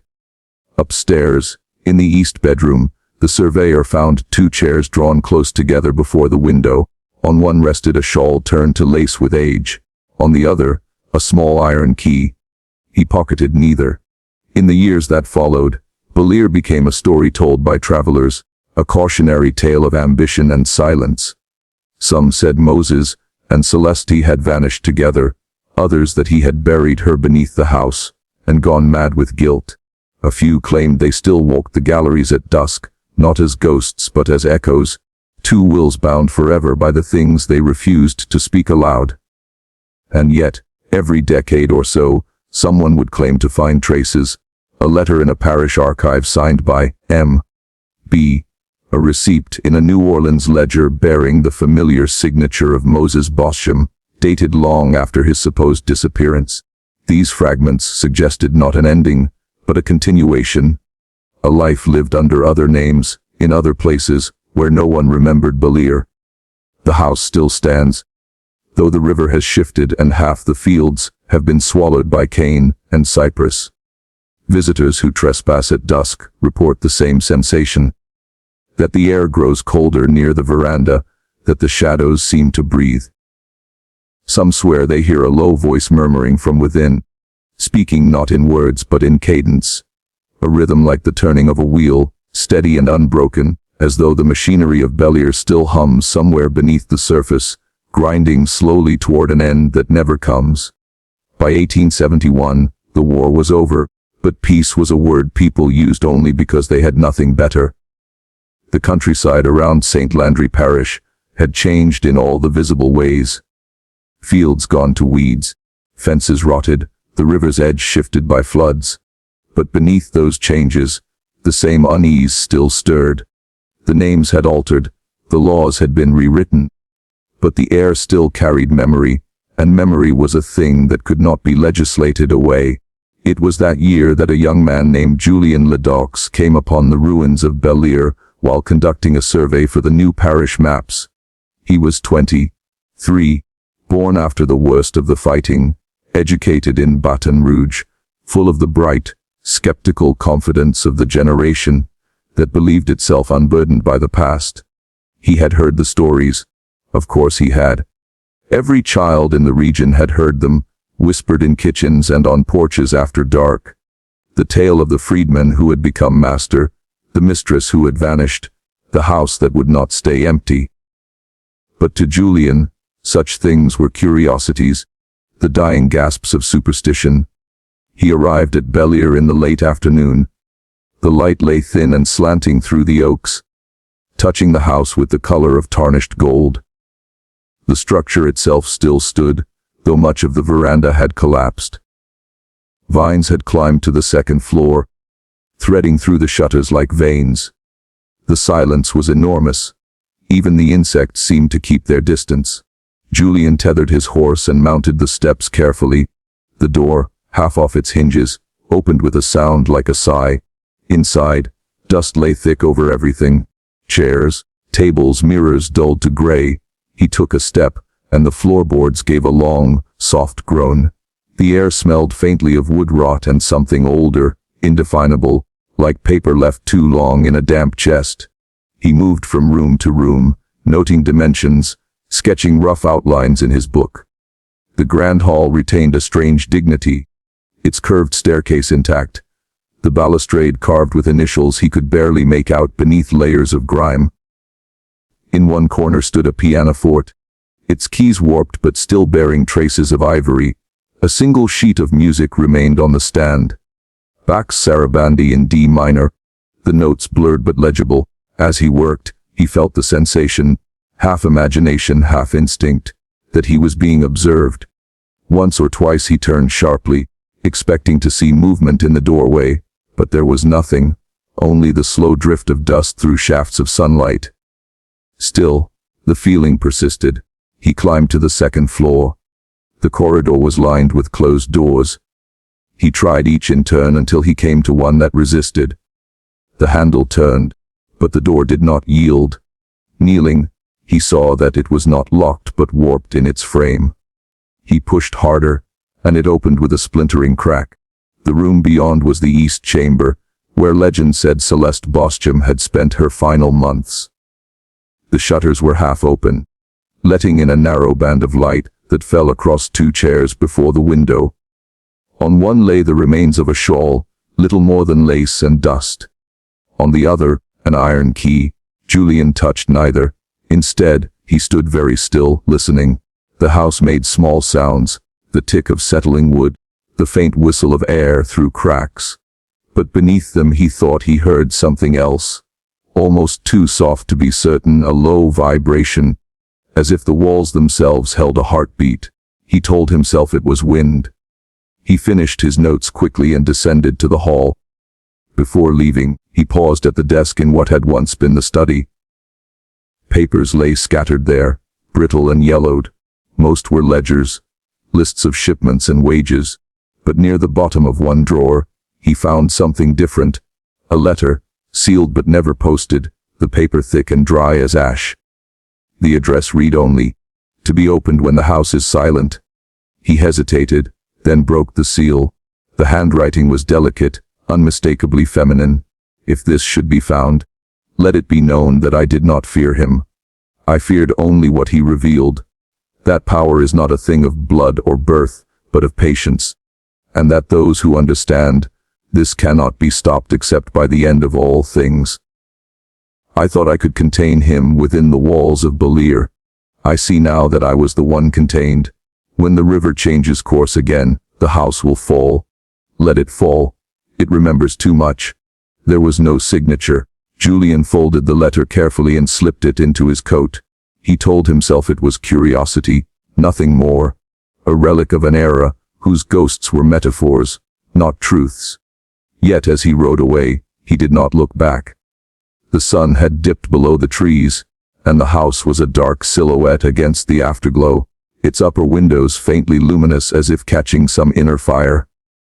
That night, in the parish inn, he showed the letter to the local clerk who had guided him. The clerk, an old man named Pierre Duplantis, read it twice, then handed it back wordlessly. When Julian asked what he thought, Pierre said only, "The river did change once before. After the flood of 52. They say it moved 500 yards west. You mark me, boy, one day it will take that house whole." Julian laughed politely, though the sound felt hollow. He returned to Baton Rouge a week later and filed his report. Bellere was marked on the new parish map as abandoned property, unfit for use. The matter should have ended there, but he found himself unable to forget the letter, or the sensation of that faint vibration in the walls. In idle moments he would take the paper from his desk, study the handwriting, and imagine the woman who had written it. He began to dream of the house, not vividly, but in fragments: the staircase, the parlor, the two chairs by the window, the sound of something moving behind the walls. In 1874, during a flood that destroyed several plantations along the river, Bellere disappeared. The waters rose swiftly, and by morning, only the tops of the oaks were visible. When the river receded weeks later, there was nothing left. No house, no foundation, not even the gutter-posts. The place where it had stood was an expanse of mud and reeds. People said the river had claimed what it was owed. Years passed. The story of Bellere slipped further into folklore. By the turn of the century, it was little more than a legend told to amuse travelers. But the letter survived, preserved in a university archive, its author still unidentified. Scholars debated its authenticity, some arguing it was apocryphal, a literary invention of the Reconstruction era, meant to symbolize the collapse of the old order. Others insisted it was genuine, the last testament of Celeste Beauchamp herself. In 1921, an historian named Clara Durant began a study on the economic aftermath of emancipation in southern Louisiana. While reviewing parish records, she came upon the name Moses Beauchamp, recorded in a ledger from New Orleans dated 1860, listing him as partner in a shipping concern. Intrigued, she followed the trail through tax documents and business filings, tracing the name through the war years and beyond. The handwriting in the signatures matched that of Bellere's old ledgers almost exactly. In her notes, she wrote, "Either this is an extraordinary coincidence of penmanship, or Moses Beauchamp survived the destruction of Bellere and continued his enterprises under new circumstances. What is most remarkable is the persistence of his anonymity. He seems to appear, manage profitably, and vanish again every decade, as though the man were a shadow cast by his own ambition. The Clara published her findings in 1924. The article caused brief sensation in academic circles before being dismissed as speculative. Yet a handful of readers took a peculiar interest, among them a retired judge in St. Landry Parish, who remembered the name from his grandfather's stories. He wrote to Clara, enclosing a fragment of parchment he had found years earlier in a family trunk. The ink was nearly erased, but 2 words remained visible: Bellere, unfinished. Clara visited the parish in the spring of 1925.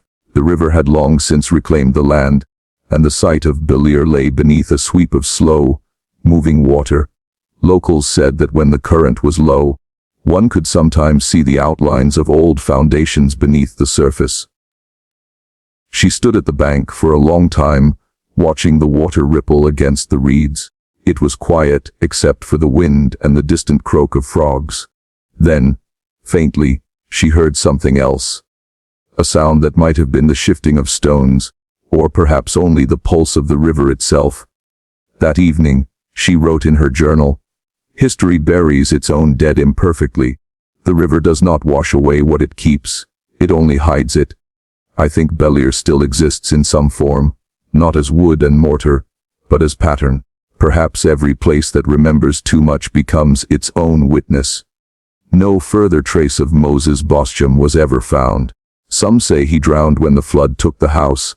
Others claim he lived into old age in New Orleans, known under another name, quietly prospering. Celeste remained a mystery, her final letter the only voice left to speak for her. And yet, on rare nights when the river is low and the moon hangs white over the cane fields, those who live near St. Landry Parish swear they can hear faint music drifting from the water, a few notes of a sarabandi, repeating endlessly, too measured to be wind, too mournful to be chants. It is said the sound lasts only a few minutes, fading as soon as one tries to draw closer, as if Bellere itself is breathing beneath the surface, patient as ever, waiting for someone to listen long enough to remember. By the middle of the 20th century, Bellere had become less a place than a rumor.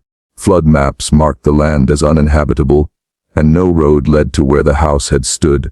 The river had changed its path twice more since the 1870s, cutting a wide crescent that left the site buried beneath silt and reeds. But the name endured. Locals still used it as a point of reference. The bend past Bellere, the marsh at Bellere Reach, and though few could tell the story with precision, everyone seemed to know its shape. A freedman. A mistress. A house that refused to die. In 1956, when the Parish Historical Society undertook the restoration of the Beauchamp Cemetery, the legend surfaced again. Workmen clearing brush found several headstones overturned and half submerged. Among them was Celeste's. Cracked clean across the middle, the lower half missing. When the pieces were lifted, the ground beneath them sank slightly, as if hollow. The men uncovered a small vault, sealed with plaster. Inside were papers, half rotted, bound with string, and a narrow glass vial still corked. The handwriting on the bundle's outer sheet read, "Dr. Fentress, in confidence." The contents were taken to Baton Rouge for preservation. Over the following year, archivists restored what they could.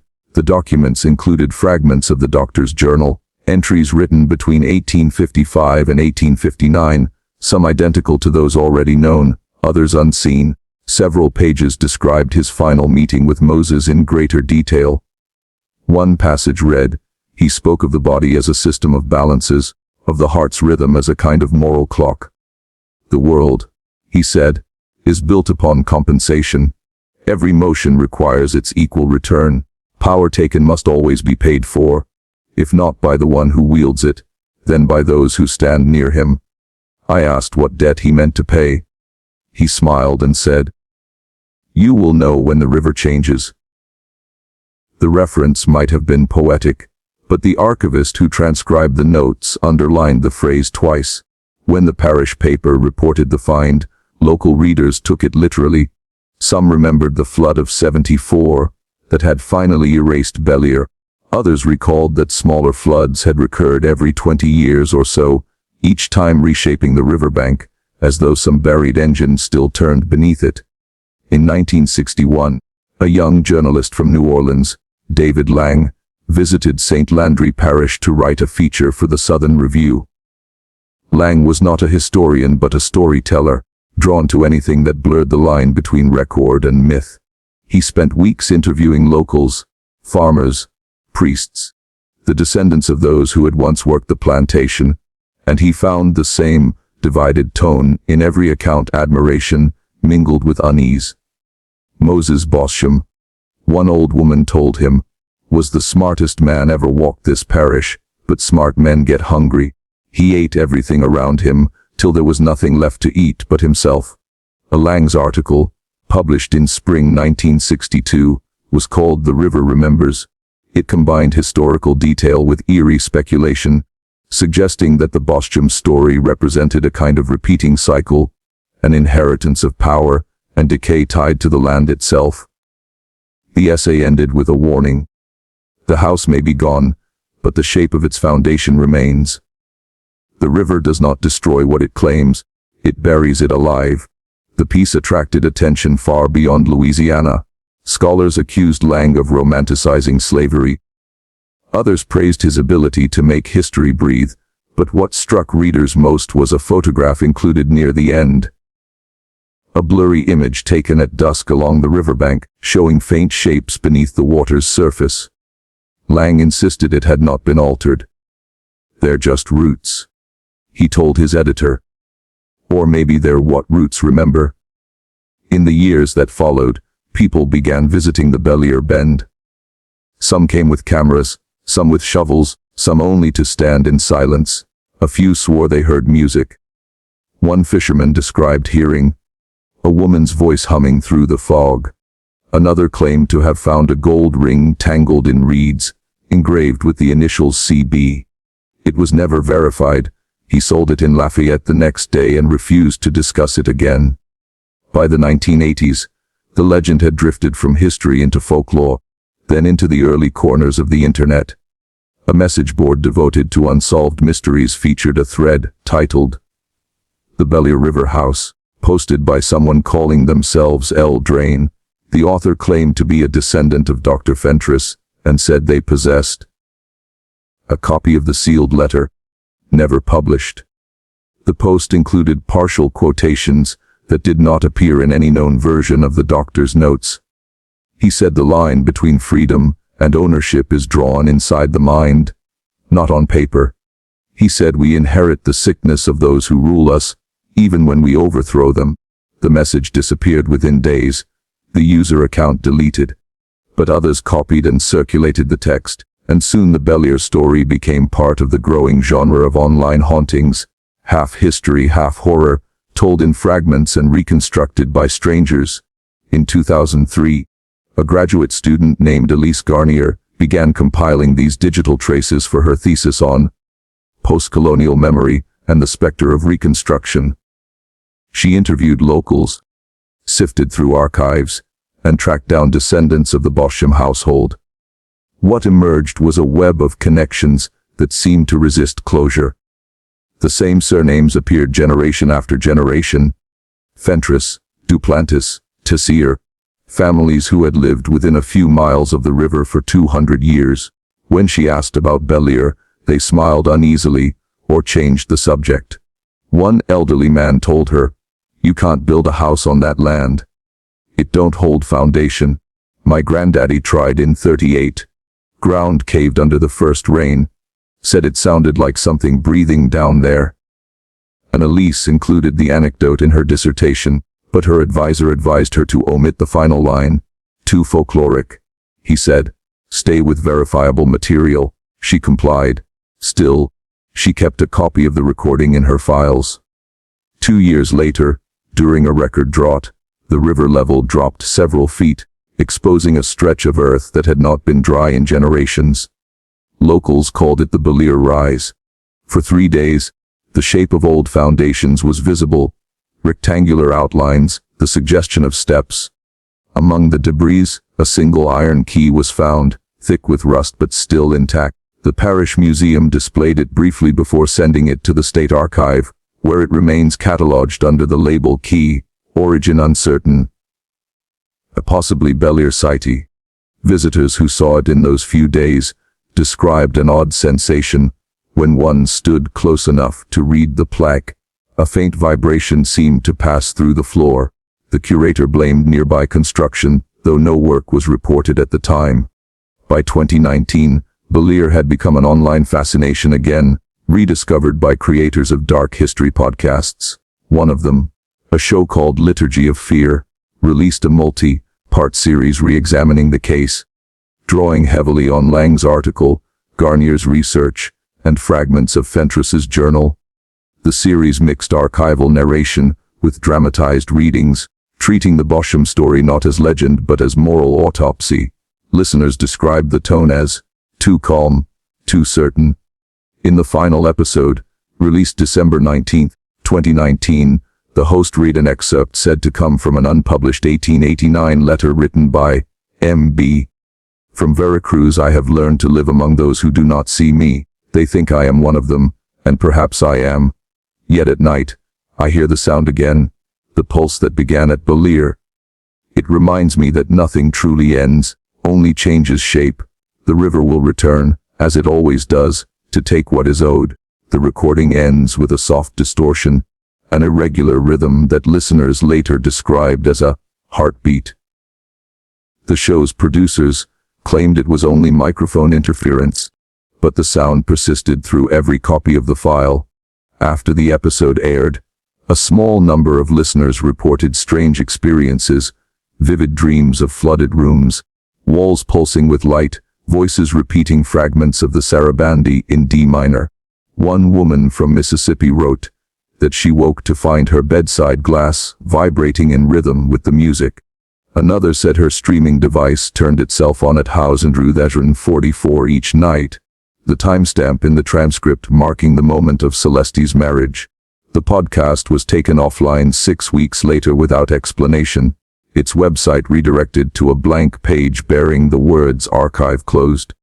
The river keeps its own records. Nothing more was heard from the production team.